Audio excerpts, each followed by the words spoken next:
Valley oozes confidence, and Marone Gribbets, founder of wearable startup Meta, contributes his fair share. I want to change the way we use computers, and I think I have a really compelling vision of the future. A lot of people are buying into it. This is Gribbets' future-forward device, Meta Space Glasses, a pair of augmented reality specs that layer digital information and content that users can manipulate over their field of vision. Meta, in analogy, has a stereoscopic pair of glasses with a projector that projects to each eye, allowing for a 3D screen that wraps around the entire world. And the analogy to the mouse and keyboard is this camera that can track the edges of your fingers and their location in space at really high dexterity and low latency. In a video highlighting how the glasses might be used, Meta presents a mind-boggling world where free-floating virtual shapes can be molded, then actually produced with 3D printers.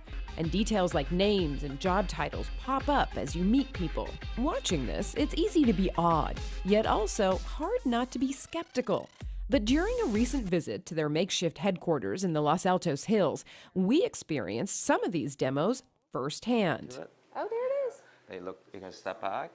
With backing from venture fund Y Combinator, Meta is off to a strong start. It's received pre-orders from 1,300 developers that want to get their hands on the glasses. Architects looking to create 3D models collaboratively.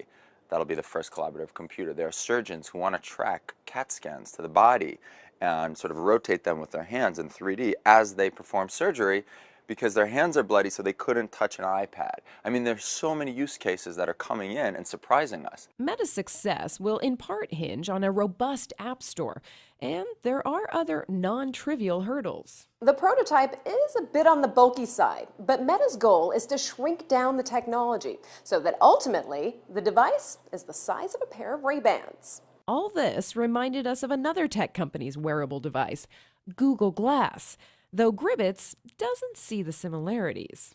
We're not competing with a multi-billion-dollar company. They create a very different type of device than ours. So their device is what I call a notification machine, okay?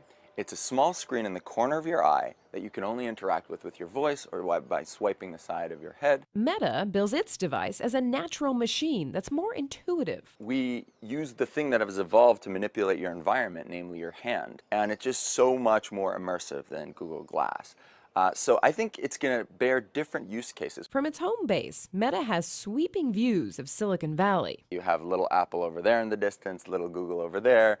We could see all the way to San Francisco. A perspective that inspires Gribbets and reminds him exactly what he's up against. In San Francisco, I'm Simi Das, CNET for CBS News.